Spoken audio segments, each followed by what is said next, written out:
জন্মদিনে কেক কাটা বিতর্কের প্রসঙ্গ টেনে বিস্ফোরক বীরবাহা হাঁসদা।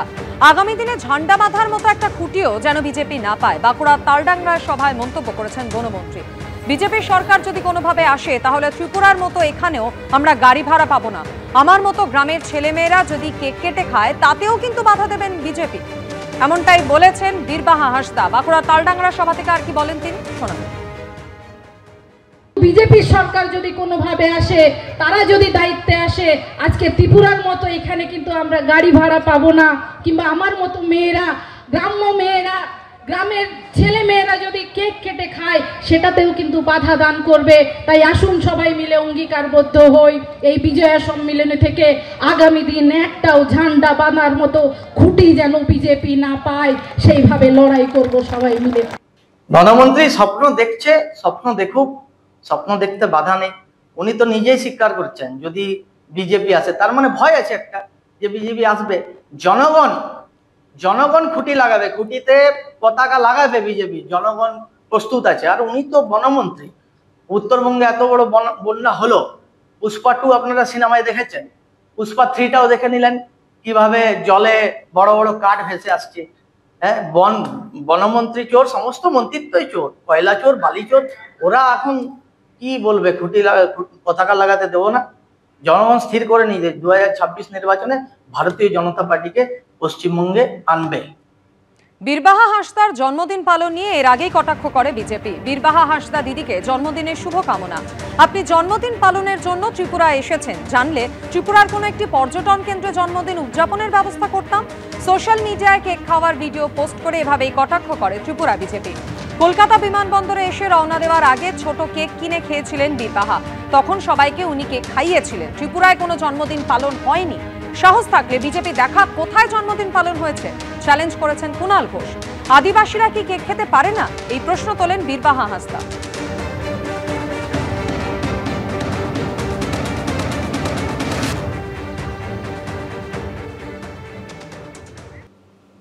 মুখ্যমন্ত্রী যেভাবে রাজ্যের মুখ্য নির্বাচনী আধিকারিককে আক্রমণ করেছেন তা ভালোভাবে নিচ্ছেন না বিশেষজ্ঞদের বেশিরভাগই। প্রাক্তন আমলা জহর সরকার বলেছেন এই মন্তব্য শোভনীয় নয় এবং গণতান্ত্রিক পদ্ধতির বিরুদ্ধে। কার্যত এক সুর প্রাক্তন আইপিএস অফিসার নজরুল ইসলামেরও। আশা করি তিনি বেড়ে খেলবেন না, মানে ওভার রিঅ্যাক্ট করবেন না। ভোটার তালিকার বিশেষ সংশোধন নিয়ে নির্বাচন কমিশন এবং বিজেপির সঙ্গে তৃণমূলের সংঘাত চরম সীমায় পৌঁছেছে। আর এই আবহেই বৃহস্পতিবার রাজ্যের মুখ্য নির্বাচনী আধিকারিক মনোজ কুমার আগরওয়ালকে বেনজির আক্রমণের পথে হেঁটেছেন মুখ্যমন্ত্রী মমতা বন্দ্যোপাধ্যায়। বাঁশের চেয়ে কঞ্চি দড়ো, বেড়ে খেলা, থ্রেট করা, এমনকি রাজ্যের মুখ্য নির্বাচনী আধিকারিককে দুর্নীতিগ্রস্ত বলতেও ছাড়েননি মমতা বন্দ্যোপাধ্যায়। এখানে যিনি সিইও স্টেটের থেকে যিনি গেছেন, যিনি যার বিরুদ্ধে অনেক কিছু অভিযোগ আছে, তিনি বড্ড বেশি অফিসারদের থ্রেট করছেন, যিনি নিজে নানা অভিযোগে দুর্নীতিগ্রস্ত। লোকসভা এবং বিধানসভা ভোট পরিচালনা করে জাতীয় নির্বাচন কমিশন। প্রতিটি রাজ্যে একজন মুখ্য নির্বাচনী আধিকারিক থাকেন। মুখ্য নির্বাচনী আধিকারিক একজন সিনিয়র আইএএস অফিসার। বর্তমানে এই পদে রয়েছেন মনোজ কুমার আগরওয়াল। এহেন পদস্থ অফিসারকে মুখ্যমন্ত্রীর আক্রমণ ঘিরে তৈরি হয়েছে বিতর্ক। একেবারেই শোভনীয় নয়। গণতান্ত্রিক পদ্ধতি এবং গণতান্ত্রিক নিয়মের বিরুদ্ধে। সবকিছুই আমাদের সাংবিধানিক পদ। একটি সাংবিধানিক পদের অধিকর্তা যদি আরেকজনকে বাজেভাবে কথা বলে তো সংবিধানের মধ্যে সম্পর্ক খারাপ হয়ে যায়। তিনি এখনো ভাবছেন বোধহয় মনোজ আগরওয়াল তার অফিসার, এরকম ভাবে করাই উচিত না। এটা যদি বলে থাকে তবে খুবই ভুল বলেছে এবং আমার মনে হয় ওনার জিনিসটাকে স্পষ্টীকরণ করা উচিত। এটা একটা মানে একরকম ঔদ্ধত্য, এটা একেবারেই চলবে না ইলেকশনের ব্যাপারে। ইলেকশন কমিশনটা এইভাবে একটা ইঙ্গিত বা ভীতি প্রদর্শন করা, দেখিয়ে দেবো, করিয়ে দেবো, এগুলো একেবারেই ঠিক নয়। এখানে আইনে খুব পরিষ্কারভাবে বলা আছে যে এই সিও থেকে আরম্ভ করে ডিইও, ইআরও, বিএলও যে কেউ আইন অনুসারে যা করার কথা না করে যদি অন্য কিছু করেন বা যা করার কথা সেটা না করেন তাহলে সেটা অপরাধ, যার জন্য 2 বছর পর্যন্ত সাজা হতে পারবে।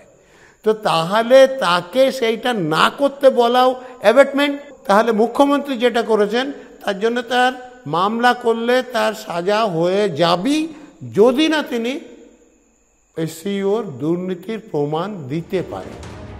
অতীতে 2013 সালের পঞ্চায়েত ভোটের সময় তৎকালীন রাজ্য নির্বাচন কমিশনার মীরা পাণ্ডের সঙ্গে সরাসরি সংঘাতের রাস্তায় হেঁটেছিল তৃণমূল সরকার। সেবারও মুখ্যমন্ত্রীর আক্রমণের মুখে পড়তে হয়েছিল মীরা পাণ্ডেকে। আরো 5 জন আমার এমএলএ থাকলে আমরা আইনত সাংবিধানিক যে ব্যবস্থা নিয়ে নিশ্চয়ই সরিয়ে দিতে পারতাম। এবার হাই ভোল্টেজ বিধানসভা ভোটের মুখে মুখ্যমন্ত্রীর নিশানায় রাজ্যের মুখ্য নির্বাচনী আধিকারিক।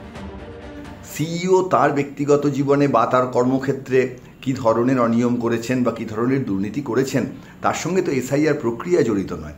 মনোজ আগরওয়াল মহাশয়ের বদলে যদি অন্য কোনো আইএএস সেখানে থাকতেন বা অন্য কোনো আধিকারিক সেখানে থাকতেন এবং তিনি যদি তার বিরুদ্ধে কোনো অভিযোগ আমরা যদি খুঁজে না পেতাম, তাহলে কি তার মানে এসআইআর প্রসেস যেটা চলছে সেটা ঠিক হয়ে যেত? রাজ্যের মুখ্য নির্বাচন আধিকারিক নিয়োজিত হন রাজ্য সরকারেরই পাঠানো একটা প্যানেলের থেকে। এখানে মনোজ আগরওয়ালকে কিন্তু শেষ পর্যন্ত মুখ্যমন্ত্রী কিন্তু নাম পাঠিয়েছিলেন। আজকে মুখ্যমন্ত্রী মনোজ আগরওয়ালের অতীতের কাজকর্ম নিয়ে বা তার দুর্নীতির কথা বলছেন। কোনো দুর্নীতি মনোজ আগরওয়াল যদি করে থাকেন রাজ্য সরকারের আধিকারিক হিসাবে, তাহলে তার দায়টা কিন্তু রাজ্য সরকার কোনো মতেই এড়াতে পারে না। অভিযোগের সপক্ষে কি কোনো তথ্য প্রমাণ সামনে আনা হবে? এই প্রশ্নই এখন ঘুরপাক খাচ্ছে রাজ্য রাজনীতিতে। সৌমিত্র রায়, কৃষ্ণেন্দু অধিকারী ও রুমা পাল, এবিপি আনন্দ। ভোটার তালিকার বিশেষ সংশোধন শুরুর মুখে রাজ্যের মুখ্য নির্বাচনী আধিকারিককে দুর্নীতিগ্রস্ত বলে কড়া আক্রমণ শানিয়েছেন মুখ্যমন্ত্রী। পাল্টা জবাব দিতে গিয়ে মুখ্যমন্ত্রীর দফতরের সঙ্গে যুক্ত সরকারি কর্তাদের বিরুদ্ধে দুর্নীতির অভিযোগ ফাঁস করার হুঁশিয়ারি দিলেন বিরোধী দলনেতা। এখানে যিনি সিইও স্টেটের থেকে যিনি গেছেন, যিনি যার বিরুদ্ধে অনেক কিছু অভিযোগ আছে, আপনার যে পারিষদ বর্গ আছে যাদের মধ্যে অধিকাংশই টেন্টেড। ভোটের আগে দুর্নীতি যুদ্ধ, কে কত বড় দুর্নীতি পরায়ণ তা নিয়েই লড়াই।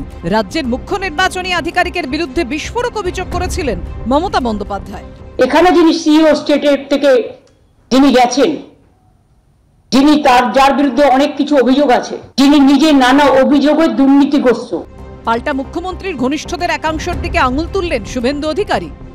আপনার ধারে পাশে যারা আছে, মেট্রো ডেয়ারি স্ক্যাম, ভাইপো এবং জালান, গৌতম সান্যাল দ্বিবেদী, গোপালিকা রাজেশ সিনহা, এদের ইনভলভমেন্টের সব ডকুমেন্ট প্রত্যেকটি মানুষের হাতে হাতে আছে। আপনার আইএস অফিসাররা মনীষ জৈন কেন সিবিআইর ডাকে নিজাম প্যালেসে গেছিল? আপনার অ্যাডভাইসার আলাপন ব্যানার্জির রিটায়ারমেন্ট বেনিফিট কেন এখনো চালু হয়নি? আপনার আরেক অ্যাডভাইসার দ্বিবেদীর এইচআরের টাকা হাতে নাতে ধরা পড়েছিল, 16 লক্ষ টাকা এইচআরের চুরি করেছে। তা আপনাদের হাতেই তো সিবিআই, আপনাদের হাতেই তো ইডি।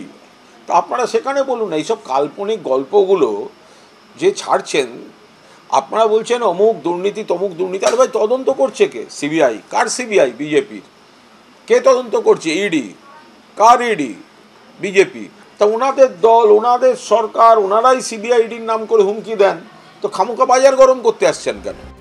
ভোটের আগে যে যা পারছেন অভিযোগ করছেন, যে কোনো কারোর দিকে আঙুল তুলছেন, বিস্ফোরক নানা অভিযোগ করছেন।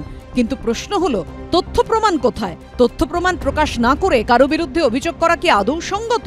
রুমা পাল ও আশাবুল হোসেনের রিপোর্ট, এবিপি আনন্দ, কলকাতা।